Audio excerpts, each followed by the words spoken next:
Hey YouTubers, it's Charlie. This is going to be my Game of Thrones Episode 6 video. There were some really big book changes, but some amazing reveals, so just careful for spoilers if you haven't seen the episode yet.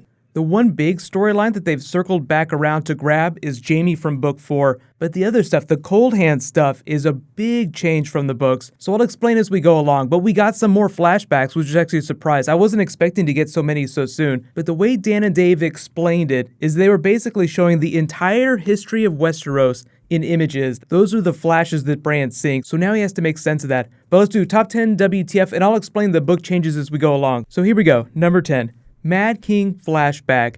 Burn them all. You see the Mad King working with the pyromancers, getting ready to douse King's Landing in wildfire. That was right at the end of Robert's Rebellion, as Ned Stark and the rest of the forces were getting ready to charge into King's Landing. As Jaime's explained it in the books, he actually tried to help them get into the city so that everything would go off with minimal loss of life. He didn't want to see the mass genocide the Mad King was planning on committing. You may have missed some of these images, they move by really fast. There's a shadow of a dragon flying over King's Landing. That was actually in the Season 4 trailer, so talk about foreshadowing dragons coming back to Westeros. There's also a Lyanna Stark scene, Promise Me Ned. You see her hand in the pool of blood as if she's just given birth, R+L=J, just seeing that a little bit more. We might get more of these, so just be sure to keep your eyes peeled whenever Bran goes into a vision, just because they'll be fluttering so fast between scenes. So the flashback itself is pretty book accurate, but the way we're seeing it through Bran is just way past his book story, but I'm assuming that's how some of this will play out. It'll just be vastly more complex in the books. But number 9, they get saved by what looks like Cold Hands, but it ends up being Benjen Stark, which is a big change from the book. So this is like the biggest, huge change from the books in the episode. George R. Martin has been very clear that Benjen Stark is not Cold Hands in the books. The way he's described in the show is having a really raspy voice. He's kind of halfway between life and death, like a hybrid White Walker. The way they did Benjen's makeup is pretty close to it. It's just that Cold Hands in the books doesn't talk as much, and he doesn't speak very clearly like Benjen. So when you talk about Benjen being Cold Hands, just make sure to specify that you're talking about the TV show's version of Cold Hands. But we'll circle back around and grab him in a second, because there was a lot of talk of hybrids and Bran now being kind of a hybrid, which is kind of another book change. But moving on to number 8 WTF. Welcome back to Horn Hill. Never thought I'd come back here. Samwell has to introduce Gilly to his family in the most British Game of Thrones scene that I've ever seen, next to Monty Python Dothraki from earlier this season. Them sitting here, this awkward dinner comedy here, is just the most British thing that I've ever seen on the TV show. It's so hilarious. Gilly is amazing, but clearly you see where this is going. Samwell's father is another version of Tywin Lannister, just the biggest asshole ever. We get a shout out to Great John Umber. He points out Heartsbane, his family's Valyrian sword, and just walks all over Samwell till they find out that she's a wildling, and it just goes to shit. So Samwell's like, peace, we're out of here, I'm gonna borrow this sword. I'm sure he'll totally bring it back when he's done with it. But the thing about Samwell's father, I know he seems like the biggest asshole in the world, but he was one of the greatest generals of Robert's Rebellion. He fought for the Mad King, though. Remember back to Season 5, there was a scene where Stannis is talking to Samwell, complimenting his father. He was basically telling Samwell that he respected his father for being such an amazing general, even though they fought against each other on different sides of the war. But if you thought Tywin Lannister was mean, this is taking it to a whole new level, which is why it was so fun that we got to see him get killed on the shitter with the play and Arya's storyline. Number 7 WTF.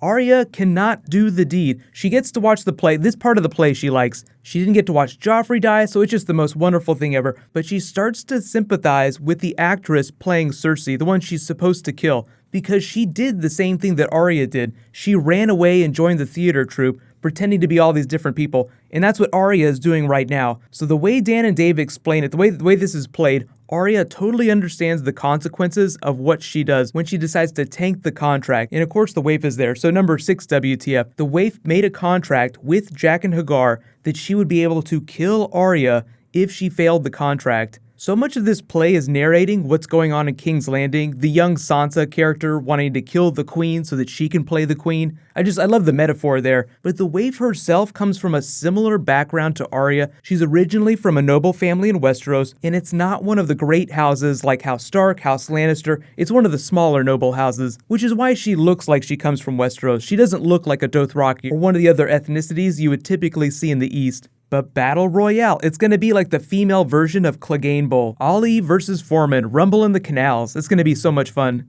Number 5, shocking twist, Tommen totally drunk the Kool-Aid for Marjorie. So there's a bunch of people here doing things, thinking that it's the only way to help the people they love. So it seems like Marjorie has drunken the Kool-Aid, but really I think she's just play acting really, really well. She's really good at it to save Loras.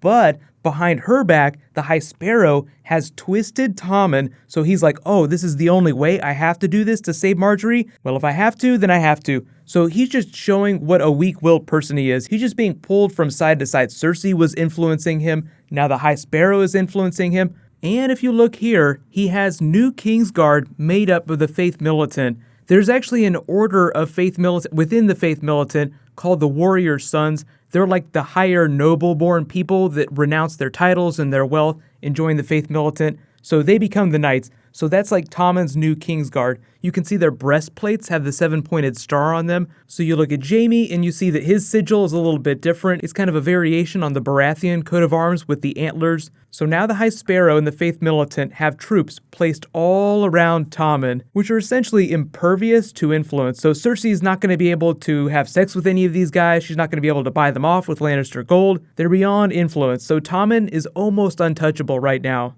I know Kevin Lannister is still the Hand of the King and seems like he's supporting it. I think he's not really happy about it, but I think he wants stability, so he's just willing to roll with it as long as it doesn't go sideways. But if you weren't able to tell what Marjorie's intentions were, you can kind of see her chuckling to herself when Jaime says there's no way she's going to do her penance walk. She muffles her laughter a little bit. I don't think she'd be laughing if she actually believed the words that she'd been saying this whole time. So Marjorie's still on her A-game. Loras is the one that's in trouble. He's the one that's willing to just do anything, confess to anything, to make it end. Tommen is kind of like the empty vessel that you can just pour your own thoughts in, and he'll just say whatever you want him to say.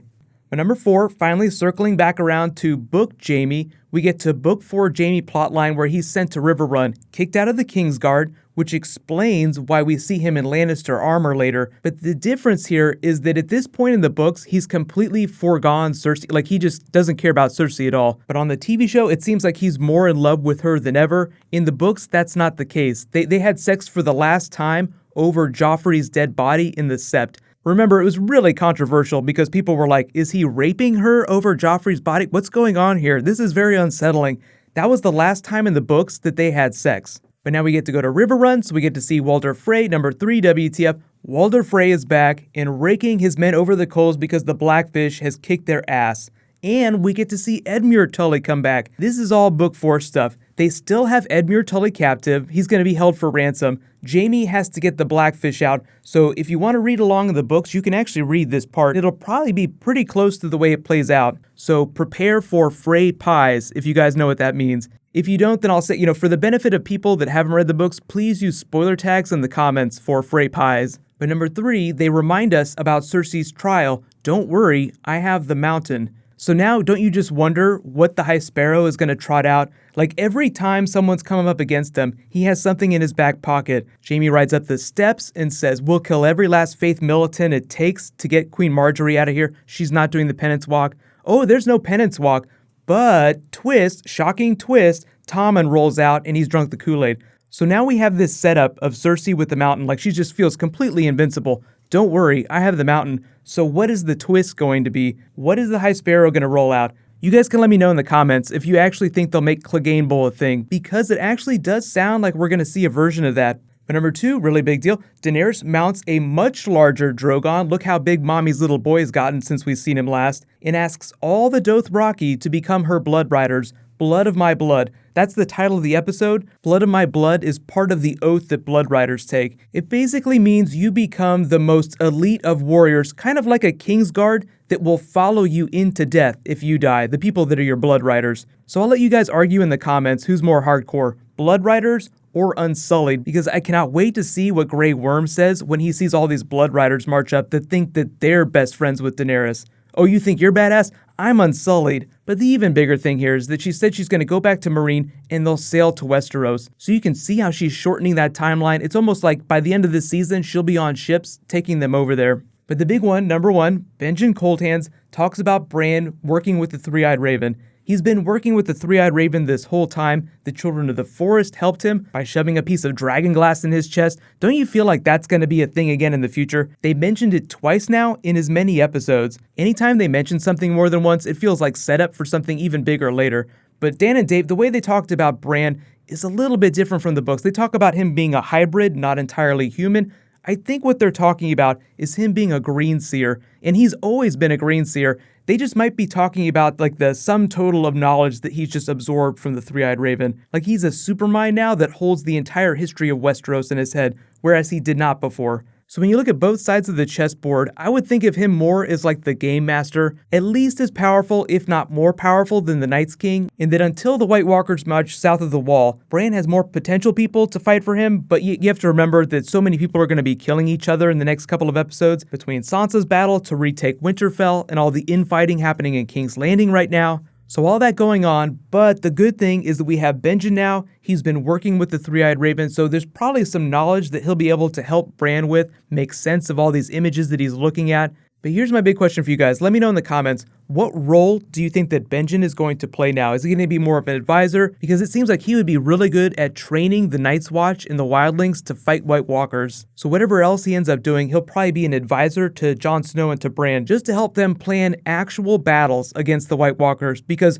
all of the fights that we've seen against them so far have been very one-sided. It's like the Night's King just points his finger in a direction and a sea of ice zombies just wash over whatever it is that he's trying to take. So that is not a battle, that is a massacre. Benjen will probably be able to help them form a real battle plan. But remember again, when you're talking about Benjen, Cold Hands in the comments, just make sure to specify you're talking about the TV show's version of Cold Hands. If you want to talk about book Cold Hands, we can also theorize in the comments, because it seems like we're definitely going to see Benjen again in the books too, but because he's not going to be Cold Hands in the books, it means that he's going to appear some other way. It'll probably be another situation where he's serving the Three-Eyed Raven, just not as Cold Hands. But if you're not going to read the books, don't worry about it. Benjen is back. It's totally awesome. Let's go back to Castle Black. Party time. And I don't think we're going to get a Jon Snow Benjen reunion, at least for a few more episodes, because Jon is busy marching around with Sansa, trying to build this army, so I'm assuming he's going to see Benjen after the Battle of the Bastards. But you guys can let me know, do you think we're going to get a Benjen Jon Snow reunion, and do you think that it will happen at Winterfell? Because that's where it seems like this big Battle of the Bastards is going to take place. But while you guys think about that, reminder, there's a new round of the giveaway that's going on now. All you have to do to enter is be a subscriber and leave a comment on this video. I'm sure you'll all be freaking out about Benjen Cold Hand stuff, but I'll announce the winner when I post my Q&A video in a couple days, so leave all your questions in the comments. We have so much to talk about now. This is such a huge reveal. Even if it is a change from the books, it's still huge.